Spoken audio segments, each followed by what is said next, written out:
ఇప్పటికీ ఉప్మా అంటే నచ్చని వాళ్ళు చాలామందే ఉన్నారు. వాళ్ళల్లో నేను ఒకదాన్ని. కానీ చేసే పద్ధతిలో చేస్తే ఉప్మా కూడా చాలా టేస్టీగా అనిపిస్తుంది.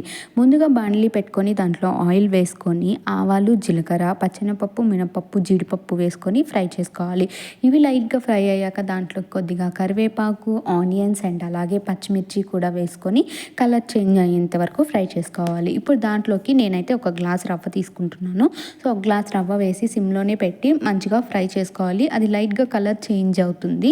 సో, అప్పుడు మీ టేస్ట్‌కి సరిపడా సాల్ట్ వేసుకొని ఒక గ్లాస్ రవ్వకి 3 గ్లాసెస్ ఆఫ్ వాటర్ చొప్పున వాటర్ పోసుకొని ఉండలు కట్టకుండా కలుపుకుంటూ మంచిగా బాయిల్ చేసుకోవాలి. మధ్య మధ్యలో కలుపుతూనే ఉండాలి. లేకపోతే ఉండలు కట్టేస్తుంది. మీకు ఏ కన్సిస్టెన్సీ కావాలో ఆ కన్సిస్టెన్సీ వచ్చేదాకా బాయిల్ చేసుకుంటే అంతే, ఎంతో టేస్టీగా ఉండే ఉప్మా రెడీ అయిపోతుంది.